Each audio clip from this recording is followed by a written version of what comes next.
The camera fades in on a crowded evening street, glowing under the soft light of city lamps. The sound of traffic hums in the background, but the focus sharpens on a man clutching the tiny hand of his daughter.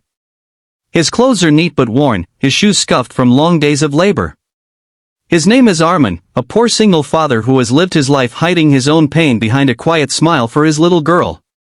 But what happens when fate forces a man who has nothing into the life of a woman who has everything? A millionaire CEO, powerful and untouchable, standing in front of crowds yet whispering words that shake his entire soul. Please don't joke with me. This is not just a love story. It is a battle between two worlds, between scars of the past and the courage to believe in love again. And once you start, you won't want to look away until the very last word. Armin never planned for the life he was living. Years ago, he was just another dreamer, in love with his young wife, hopeful for a future that never came. She passed away during childbirth, leaving him with their baby girl and a shattered heart. Every day after, he worked any job he could, to construction, deliveries, night shifts, anything to provide food and books for his daughter, Era. His world was small but pure, revolving around bedtime stories, school lunches, and whispered prayers for strength. On the other side of the city, Zara Malik was a name everyone knew. The ruthless yet admired CEO of a multinational corporation, she was known for her elegance, intelligence, and terrifying ability to make or break businesses with one decision. To the world, she was flawless. But behind her glass-walled office, Zara lived a life even lonelier than Armin's. Raised in wealth but deprived of warmth, she had taught herself never to depend on anyone. The glitter of her empire could not quiet the ache of an empty heart. The two met on an ordinary afternoon in the most unexpected way. Armin had been working as a temporary server at a corporate charity event, one he almost turned down because he couldn't afford a babysitter. So he brought Era with him, keeping her seated quietly in a corner with coloring books.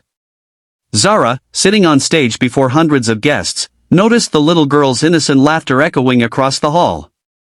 Her eyes followed until they rested on Armin, tired yet dignified, balancing trays in one hand and stealing glances at his daughter to ensure she was okay. For reasons she couldn't explain, Zara felt something tug inside her.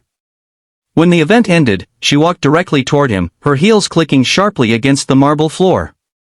Armin panicked, bowing slightly as he expected her to scold him for bringing a child.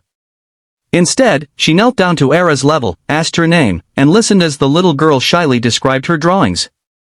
That was the beginning. In the days that followed, Zara requested Armin personally to deliver files, run errands, and help with small tasks at the company. At first, he thought it was pity. But as time passed, he realized her reasons went deeper.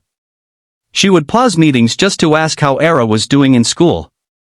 She would notice when Armin skipped meals, quietly sending extra food his way. And slowly, what started as a powerful CEO showing kindness to her employee turned into stolen moments of laughter, quiet talks, and an unspoken bond neither dared to name. Still, love is never simple. The gossip in the company grew vicious. A CEO with a poor single dad? It was a story no one could swallow. Zara's board of directors warned her that her image would collapse, that investors would leave. Armin himself begged her to stop caring for him, saying he was not worthy of her world. And that was when Zara's mask broke for the first time. One evening, cornered by reporters outside her office, Zara held Armin's hand firmly before everyone and whispered, her voice trembling, "Please don't joke with me. If you let go now, I will never forgive you." The world froze in shock. A powerful woman, begging a poor single dad not to leave her side. In that moment, the facade of status and wealth shattered, and only truth remained. Armin stared at her, torn between fear and the wild hope blooming in his chest. He remembered the nights of loneliness, the prayers whispered for a family, and the light Zara had unknowingly brought into his and his daughter's life. For once, he didn't pull away. He held her hand back, with trembling courage. The journey after that wasn't easy. They faced mockery, rejection, and endless attempts to tear them apart. But Zara proved her love in actions, standing before her board, telling them she would rather lose her empire than lose the man who reminded her what it meant to be human. And Armin, once ashamed of his scars, learned to stand proud beside her, not as a servant, but as a partner. By the end of their story, what the world saw as weakness became their greatest strength, the courage to love fearlessly, despite the world's judgment. And for everyone watching, one message burned bright: love does not care for money, power, or status. Love simply chooses, and when it does, it demands everything.